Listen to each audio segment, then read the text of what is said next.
ఈరోజు ఒకటే పని, మీ అయ్య కుర్చీ పోయిందని చెప్పి మీకు ఈరోజు ఏదైతే తెలంగాణ ప్రజలు ఆల్రెడీ అసెంబ్లీ ఎలక్షన్స్లో మీకు బండకేసి కొట్టారు, పార్లమెంట్ ఎలక్షన్స్లో మీ ముఖంపై ఉంచేసిండ్రు, మున్సిపల్ ఎన్నికల్లో మీ వెన్నుబొక్క ఇర్చేసిండ్రు. అయినా కూడా సిగ్గుశరం లేకుండా ఉప ఎన్నికల్లో, మున్సిపల్ ఎలక్షన్స్లో, జనరల్ ఎలక్షన్స్లో, పార్లమెంట్ ఎలక్షన్స్లో ప్రతి చోట కూడా తెలంగాణ ప్రజలు మీకు తగిన శాస్తి చెప్పి మీ ముఖం పైన ఉంచేసినా కూడా సిగ్గుశరం లేకుండా మళ్ళా తిరిగి రేవంత్ రెడ్డి గారి పైన ఏది పడుతుంది మాట్లాడే ప్రయత్నం చేస్తున్నారు. ఇలా మాట్లాడుతూ కేటీఆర్ ఏమంటుండు, తెలంగాణలో 2 జాతులు ఉన్నాయని అంటుండు. నిజంగా జాతులపైన చర్చ పెట్టే ఉద్దేశం కేటీఆర్ నీకు ఉంటే నేను చెప్తా, తెలంగాణ రాష్ట్రంలో ఏదైతే దొంగ పాస్పోర్ట్ల దందా చేసి ఇయాలటి కూడా గూగుల్లో దుబాయ్ శేఖర్ అని చెప్పి పేరు కొడితే మీ అయ్య పేరు కనబడుతుంది.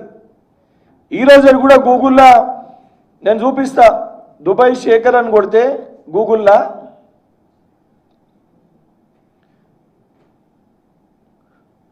దుబాయ్ శేఖర్ అని కొడితే nickname of former chief minister of Telangana Kalvakuntla Chandrashekhar Rao అని వస్తుంది.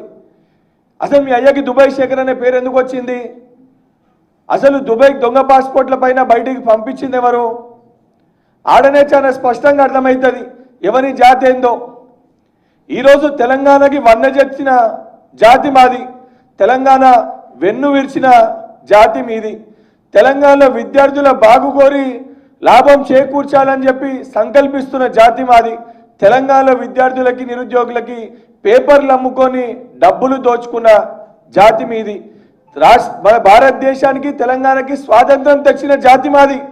తెలంగాణ రాష్ట్రాన్ని గడిలో బంధించే ప్రయత్నించిన జాతి మీది. ఈరోజు తెలంగాణ సంక్షేమం కోసం, అభివృద్ధి కోసము, రైతుల కోసము, మహిళల కోసము, విద్యార్థుల కోసం అడుగడుగున కృషి చేస్తున్న జాతి మాది. తెలంగాణలో ఏ వర్గాన్ని ఏ రకంగా ఎప్పుడు ఎట్లా దోచుకోవాలని ఆలోచించే జాతి మీది. ఈరోజు సిగ్గుశరం ఉండాలి. ఈరోజు సొంత చెల్లెకి, నీ కుటుంబంలో ఉన్న సొంత చెల్లెని ఇంటి బయటికి ఎలగొట్టి సొంత ఆడబిడ్డని ఏడిపించిన జాతి మీది. తెలంగాణ మహిళలందరినీ కూడా చెల్లెల లెక్క భావించి వాళ్ళ సంక్షేమం కోసం ఆలోచిస్తున్న జాతి మా కాంగ్రెస్ది. ఈరోజు సిగ్గుండాలి. సొంత చెల్లె మీ పైన విమర్శలు చేస్తుంది. మీ కుటుంబంలో మీ నాయన ఎప్పుడు పోతే మా నాయన కుర్చీలో మేము కూర్చున్నామని చెప్పి బాబమ్మర్దులు ఇద్దరు కూడా ఆలోచించే జాతి. ఈరోజు తెలంగాణ సుఖ సంతోషాలతో ఉండాలని చెప్పి ఆలోచించే జాతి మాది. ఇప్పటికన్నా సిగ్గు తెచ్చుకోకుండా నోటికి వచ్చినట్టు ఏది పడుతుంది మాట్లాడితే కేటీఆర్ నీకంటే 2 ఇంతలు ఎక్కువ తిట్టొచ్చు, 2 ఇంతలు ఎక్కువ మాటలు మాట్లాడవచ్చు. ఇప్పటికన్నా వాస్తవాలు చెప్పే ప్రయత్నం చేయాలి. నిజంగా నీకు కానీ నీ కుటుంబానికి కానీ చిత్తశుద్ధి ఉంటే, తెలంగాణ రాష్ట్రం పట్ల ప్రేమ ఉంటే, ఏదైతే మొన్న కాళేశ్వరం ఏదైతే పిల్లరు కూలిపోయిందో దానికి కారకులు ఎవరో ముందు దానికి అంగీకరించాలి. ముందు దానికి తెలంగాణ ప్రజలకి బహిరంగ క్షమాపణ చెప్పాలి. దాని గురించి మాట్లాడకుండా, దాని గురించి చర్చ పెట్టకుండా, అసెంబ్లీకి రమ్మంటే అసెంబ్లీకి రాకుండా మీ అయ్య ఇవన్నీ అంగీకరించే, దుబాయ్ శేఖర్ ఇవన్నీ అంగీకరించే, తాను తప్పు చేసినా అని భావించే ఈరోజు ఫార్మ్ హౌస్కి పరిమిత అయిండు. ఈరోజు ఫార్మ్ హౌస్కి వెళ్ళి బయటికి వస్తలేడు. నిజంగా మీరు చెప్పే మాటలు వాస్తవం అయితే స్వయాన కల్వకుంట్ల చంద్రశేఖర్ రావు ఏదైతే మీరు చెప్పుకుంటారో తెలంగాణ మొదటి ముఖ్యమంత్రి, తొలి ముఖ్యమంత్రి అని, మళ్ళీ తొలి ముఖ్యమంత్రి తెలంగాణ రాష్ట్ర అభివృద్ధి కోసం పనిచేసి ఉంటే ఈరోజు ప్రతిపక్ష నాయకునిగా ఉన్న కల్వకుంట్ల చంద్రశేఖర్ రావు అలియాస్ దుబాయ్ శేఖర్ ఎందుకు బయటికి వచ్చి మాట్లాడతలేడు? ఎందుకు అసెంబ్లీ సమావేశాల్లో పాల్గొంటలేడు?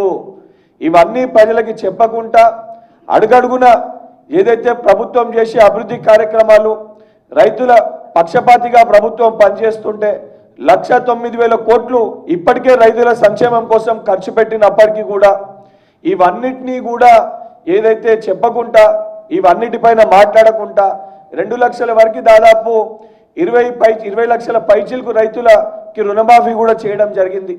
ఇవన్నీ విషయాలు చెప్పకుండా, ఇవన్నీ విషయాలపైన మాట్లాడకుండా ఒక రోజు ఇచ్చిపెట్టి ఒక రోజు అంటే ఇదేదో పిక్నిక్ వెళ్ళినట్టు మండే కేటీఆర్ బయటికి వెళ్తే ట్యూస్డే హరీష్ రావు బయటికి వెళ్తాడు. మీ ఇద్దరు పోటీ పడడానికి ఇవాళ కేటీఆర్ పోయిండు కాబట్టి రేపు నేను వెళ్ళాలి, ఇవాళ హరీష్ రావు ఆ జిల్లాకు వెళ్తే రేపు పొద్దున నేను వెళ్ళాలని చెప్పి మీ అయ్య కుర్చీ కోసం పోటీ పడుతూ ఏదైతే అబద్ధాలు ప్రచారం చేసే ప్రయత్నం చేస్తే తెలంగాణ ప్రజలు గుడ్డలోడి దిశ కొట్టే పరిస్థితి ఏర్పడుతుంది. నిన్న కూడా నువ్వు మాట్లాడుతూ, ఇవాళ నీ ప్రెస్ మీట్లో కూడా నువ్వు మాట్లాడుతూ విద్యార్థుల గురించి మాట్లాడుతున్నావు. నేను మొన్న కూడా చెప్పిన, ఇప్పుడు కూడా చెప్తున్నా, తెలంగాణ రాష్ట్రంలో ఏదైతే ఏ ఒక్క పేపర్ లీకేజ్ చెయ్యకుండా మా 2.5 ఏళ్ల పరిపాలనలో మేము కండక్ట్ చేసిన ప్రతి ఎగ్జామినేషన్ 100% ట్రాన్స్పరెన్సీ తోటి, 100% ఇంటిగ్రిటీ తోటి ఎవరైతే అర్హులైన విద్యార్థులకి ఉద్యోగాలు వచ్చే విధంగా మా ప్రభుత్వం పనిచేసింది.